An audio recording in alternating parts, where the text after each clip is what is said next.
दूध ले जाना पसंद करते थे। लेकिन अब समय ऐसा आ गया था कि मधु ना तो बच्चे दे सकती थी और ना दूध, वो बूढ़ी हो चुकी थी। लेकिन मधु की ही जनी हुई दो बेटियां चांदनी और रोशनी शंकर के घर में थीं। दोनों गायें अब शंकर का घर चला रही थी। अच्छा खासा दूध देती थी दोनों। इस बात से मधु को गर्व भी होता था कि उसकी बेटियां उसकी जगह दूध दे रही हैं। चांदनी, आज तो तुमने बहुत दूध दिया बहन। मुझे लग रहा है तुमने आज ज्यादा ही चारा खा लिया था। हाँ दीदी, आज मैंने कुछ ज्यादा ही खा लिया था। भूख ही इतनी तेज थी आज कि खाते खाते पता ही नहीं चला। मेरी बच्चियों, मुझे इस बात का गर्व है कि मैं मालिक को दूध नहीं दे सकती। अब बूढ़ी हो गई हूँ, पर तुम दोनों मेरा अंश, मेरा नाम रोशन कर रही हो। मालिक को इतना दूध देके उनका घर चला रही हो। मैं तो किसी काम की नहीं रही अब। ऐसा ना कहो माँ, जितना तुमने मालिक के लिए किया है उतना तो हम दोनों भी मिलके नहीं कर सकती। और जो मालिक मेरे लिए कर रहे हैं, हालांकि मालिक को मुझसे कोई फायदा नहीं हो रहा, मुफ्त का पाल रहे हैं मुझे। उनकी जगह कोई दूसरा होता तो मुझे कब का कसाई को बेच चुका होता। पर मालिक मुझे कितना प्यार करते हैं, अब भी मेरी कितनी देखभाल करते हैं। शंकर जितना प्यार चांदनी और रोशनी को करता था, उतना ही वो मधु को भी करता था। उसको अपनी पुराने दिन याद थे जब उसकी बहुत खस्ता हालत थी। उसको मधु के किए का बहुत एहसास था। मधु ने उसके बाद चांदनी और रोशनी को जन्म दिया। मधु की दोनों बेटियां अब अपनी माँ का फर्ज निभाती हैं और मालिक को वो भी मधु की तरह खूब सारा दूध देती हैं। शंकर सुबह सुबह दोनों गायों से दूध लेता और अपने ऑटो में दूध डाल के शहर ले जाके बेच देता। विधि, ओ विधि। हाँ जी, कहिए। मैं जा रहा हूँ दूध लेकर शहर। शायद आज मुझे आने में थोड़ी देर हो जाए। तुम ऐसा करना, चारा काट के रख देना, फिर घर आके मैं खुद ही चारा ले आऊंगा। ठीक है। शंकर दूध निकाल के ऑटो में डाल के ले जाता है और विधि चारा काटने चली जाती है। थक गई। चारा तो मैंने काट दिया। अब ऐसा करती हूँ, चारा खुद ही घर ले जाती हूँ। पता नहीं शाम को वो कब आएंगे थके हुए। विधि चारा सर पे उठा के खुद ही घर ले जाने लगी। थोड़ा भारी होने की वजह से चारा एक जगह सर से गिर जाता है। ओहो, ये घास तो सारी गिर गई। अब फिर से समेटनी पड़ेगी। नमस्ते विधि बहन। दूंगा, मैं भी आपके और भाई साहब के बारे में ही सोचकर बोल रहा हूँ, नहीं तो सारी उम्र पालते रहोगे मुफ्त में। ठीक है भाई साहब, मैं उनसे बात करके बताती हूँ। विधि चारा सर पे बांध के घर चली जाती है, पर उस व्यापारी की बात उसे कहीं न कहीं सही लग जाती है। शाम को जब शंकर घर आता है तो विधि उससे मधु को बेचने की बात करती है। विधि, तुम पागल हो गई हो क्या? तुमने ये बात सोची भी कैसे? किसने तुम्हारे दिमाग में ये बात घुसा दी और तुम उसी के कहने पर चल रही हो? उसका क्या है, यहाँ से सस्ते भाव में ले जाएगा, आगे डबल में बेचेगा। ये व्यापारी ऐसे ही होते हैं। तो कौन तुम्हें इसका लाख रुपए देगा? मुफ्त का खिलाने से अच्छा है 7,000 तो आ जाएंगे ना। कैसी बातें कर रही हो तुम? भूल गई, आज हम जो कुछ भी है मधु की वजह से ही हैं, और चांदनी और रोशनी भी उसी की देन है। ओहो मेरे दयालु पति, तुम भी ना, जैसा मैं कहती हूँ वैसा ही करो। वैसे भी उससे हमें कोई फायदा नहीं हो रहा है। अच्छा, कल को मैं भी किसी वजह से अगर काम ना कर पाऊं, बीमार रहने लगूं, तो तुम मुझे भी घर से निकालने की बात करोगी? बस, मैंने कह दिया, मधु यहीं रहेगी हमेशा मेरे साथ, मेरे घर में। वो इस घर के लिए बहुत शुभ है। ठीक है, अगर ऐसी बात है तो मैं भी देखती हूँ कैसे नहीं जाएगी आपकी बूढ़ी गाय इस घर से।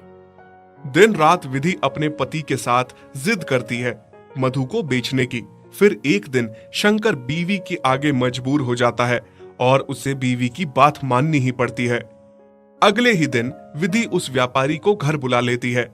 चांदनी, देख तो जरा, ये कौन आया है हमारे घर पे? हाँ दीदी, और इसके हाथ में तो रस्सी भी है। कहीं मालिक ने हम में से किसी को बेचने के लिए व्यापारी तो नहीं बुलाया है? नहीं मेरी बच्चियों, ऐसा ना सोचो। मालिक और मालकिन बहुत अच्छे हैं, उन पे खामखा शक ना करो।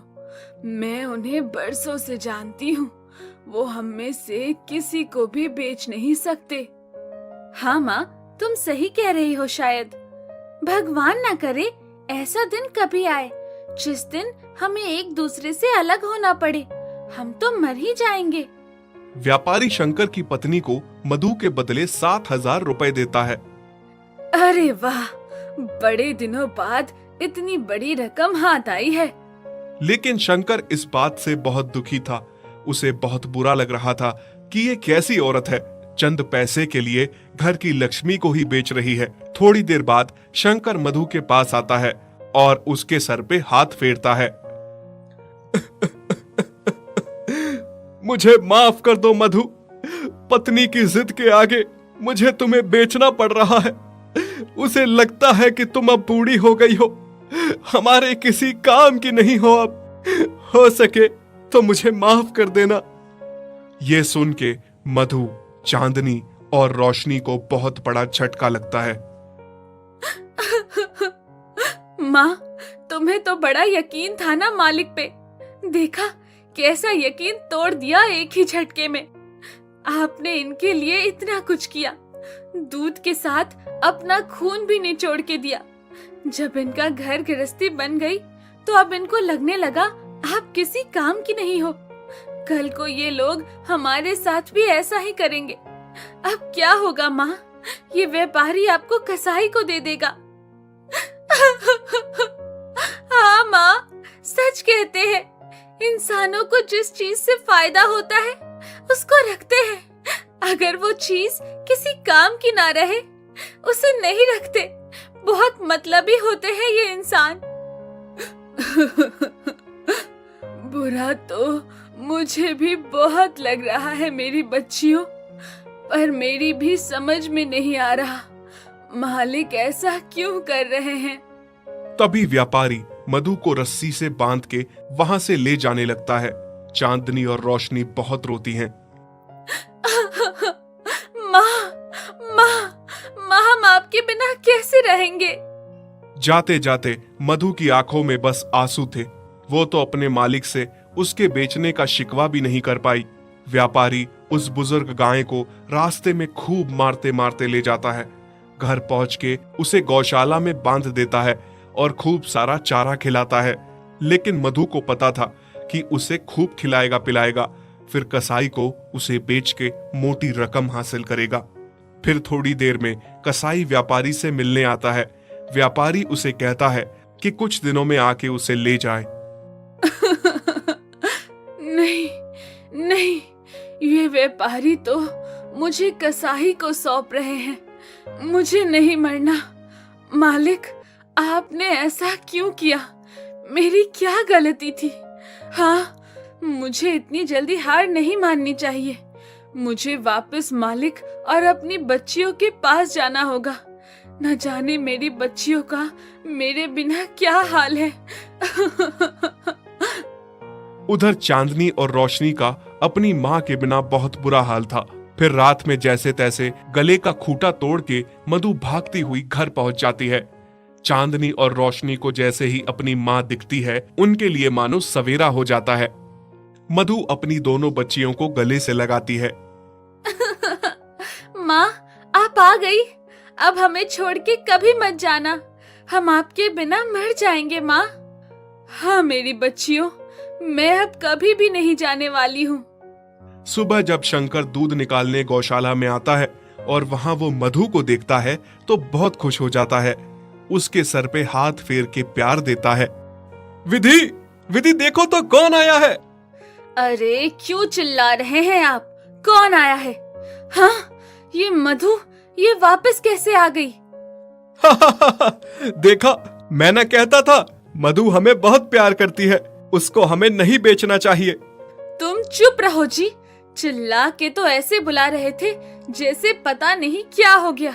इस बूढ़ी बेकार गाय को मुफ्त का खाने की आदत हो गई है। मैं कहती हूँ जल्दी इस व्यापारी को बुलाओ, उससे पैसे लिए हैं, यहाँ आके इसे ले जाए। शंकर मजबूर होकर फिर से उसी व्यापारी को बुलाता है मधु को ले जाने के लिए। भाई साहब, इस बार इस गाय को मोटी रस्सी से बांध के ले जाना ताकि दोबारा लौट के ना आए। माँ, ये फिर से आपको भेजने की तैयारी में है। कोई बात नहीं बेटी, मालिक ने अगर मेरे लिए यही सोचा है तो यही सही। इस बार मैं लौट के नहीं आऊंगी। बस मेरे जाने के बाद तुम दोनों अपना ख्याल रखना। नहीं माँ, ऐसा ना कहो। व्यापारी मधु को फिर से ले जाता है, पर इस बार मधु जाने में कोई जिद नहीं करती, क्योंकि उसे पता था उसकी जिद करने का कोई फायदा नहीं। वो अगर फिर से लौट आई तो मालकिन उसे फिर से भिजवा देगी। इधर चांदनी और रोशनी का रो रो के बुरा हाल था। दोनों ने माँ की याद में खाना पीना छोड़ दिया था। दोनों बीमार हो गई थी, दूध देना छोड़ दिया था। देखिए ना जी, किसकी नजर लग गई हमारे घर को। चांदनी और रोशनी कितनी बीमार है, खाना पीना छोड़ दिया है दोनों ने। इतना अच्छा कारोबार हमारा बंद हो गया है। ये और कुछ नहीं, मधु का फिटकार लगा है हमें। बोझ थी ना वो तुम्हारे लिए, जबरदस्ती उसे बेच दिया। जिसने शुरू से हमारा साथ दिया, बाद में जब वो तुम्हारे किसी काम ना आने लगी तो उसे बेच दिया। खुद गर्ज औरत, इनको भी इनकी माँ से अलग कर दिया। ये तो होना ही था, मुझे अपने साथ पाप का भागीदार बना दिया तुमने। आप सही कह रहे हैं जी, बहुत बड़ी गलती हो गई है मुझसे। मैं आपके आगे हाथ जोड़ती हूँ। आप उस व्यापारी के पैसे लौटा दीजिए और मधु को घर ले आइए। अगले दिन जब शंकर और विधि मधु को लेने व्यापारी के घर जाते हैं तो वहां वो देखते हैं कि व्यापारी ने मधु को कसाई को बेच दिया है और कसाई मधु को ले जा रहा है। अरे कौन हो तुम और मेरी मधु को कहाँ ले जा रहे हो? कहाँ ले जा रहा हूँ मतलब? मैंने इसे खरीदा है, वो भी डबल भाव में। मैं तुम्हें इसके भी डबल पैसे दूंगा। मेरी गाय मुझे वापस कर दो। ठीक है, ले लो, मुझे तो पैसे से मतलब है, पर इस बूढ़ी गाय में रखा क्या है? वो तुमसे मतलब नहीं है। तुम बस पैसे लो और हमारी गाय को वापस करो। शंकर और मधु कसाई को पैसे देते हैं और मधु को वापस ले आते हैं। मधु, मुझे माफ कर दो। मैं कितनी गलत थी। मैंने तुम्हारे साथ कितना गलत किया। मेरी वजह से आज तुम्हारे साथ वो कसाई न जाने क्या कर लेता। हाँ मधु, अब जो भी हो जाए, मैं तुम्हें कभी खुद से अलग नहीं करूंगा। जब चांदनी और रोशनी अपनी माँ को वापस पाती हैं, तो बहुत खुश हो जाती हैं और दोनों अपनी माँ के गले लग जाती हैं। राम जी के पास एक गाय थी जिसका नाम चांदनी था और एक बैल था जिसका नाम चांद था। चांदनी बहुत जल्द एक बच्चा देने वाली थी। राम जी अपनी गाय और बैल से बहुत ही प्यार करता था। चांदनी और चांद एक दूसरे से बहुत प्यार करते थे। चांद तो मानो पति की तरह चांदनी का ख्याल रखता था।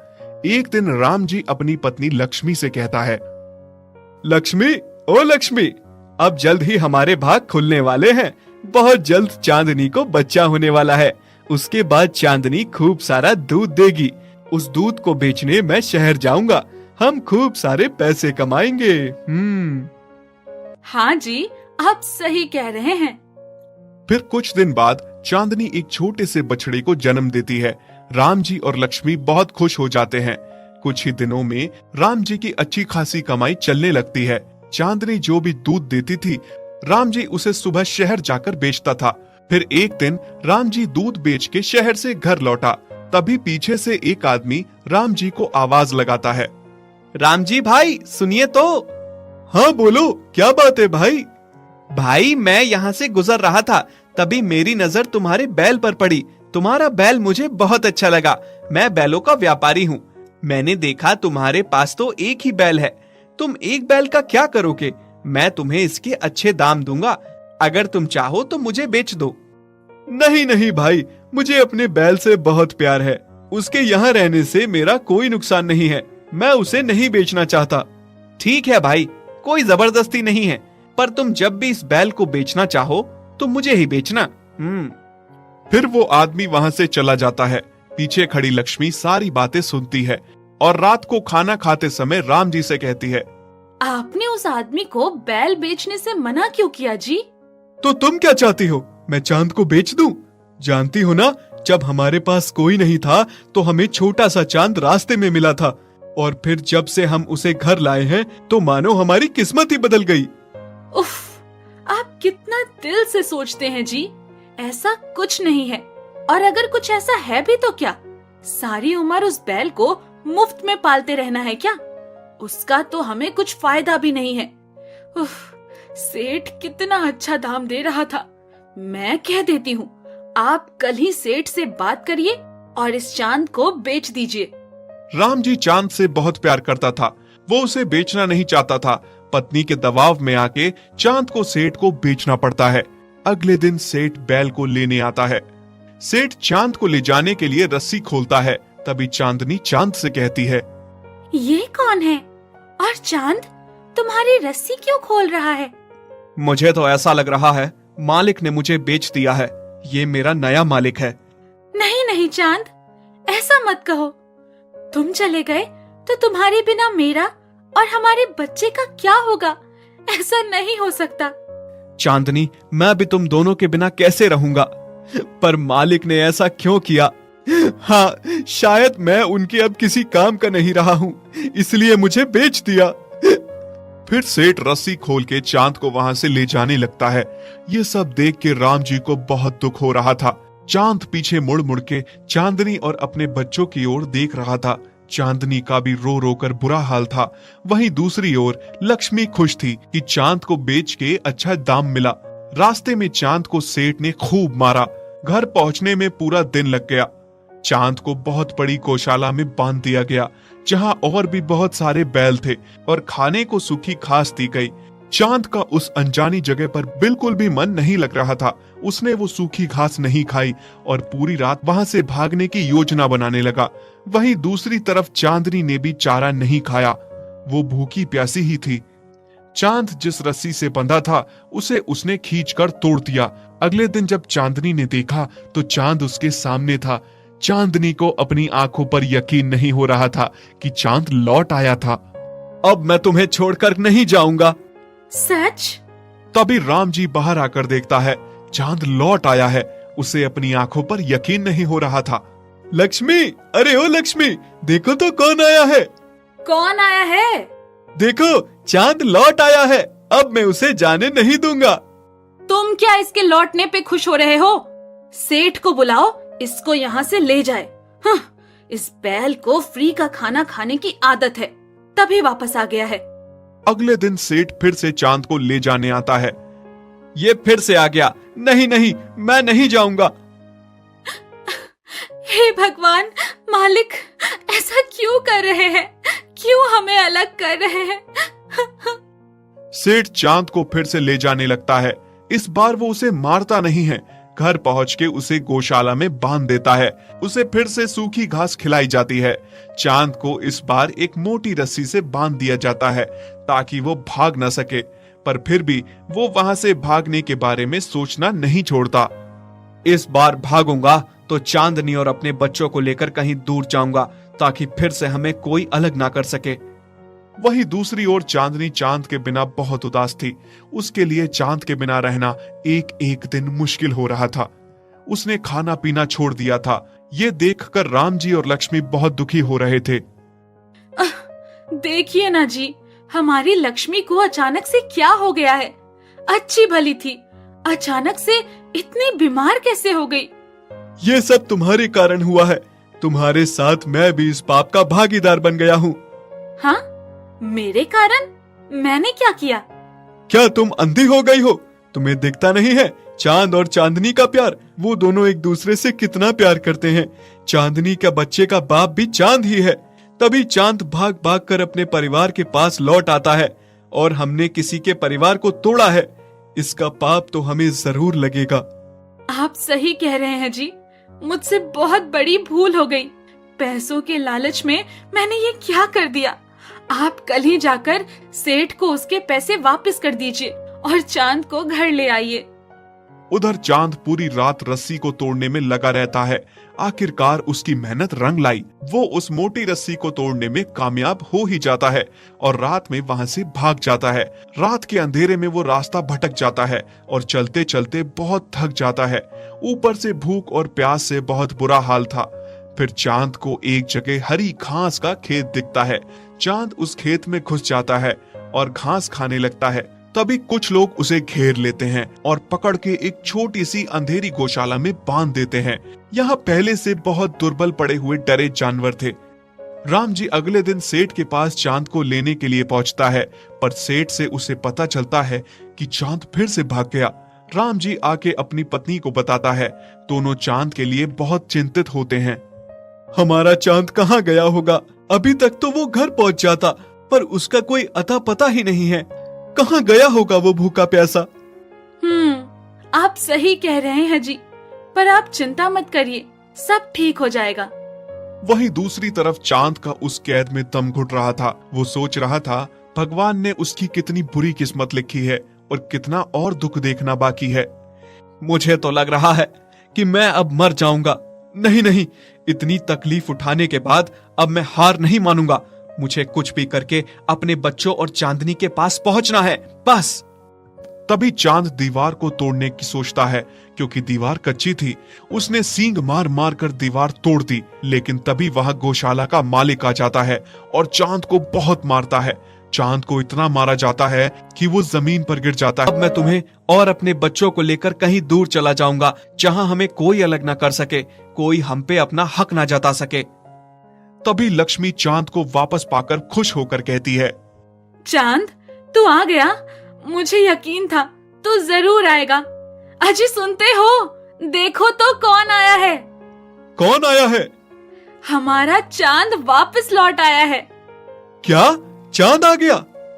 तभी राम जी रोते रोते उसके सर पे हाथ फेरता है और कहता है, मुझे माफ कर दो चांद, मैं तुम दोनों का गुनहगार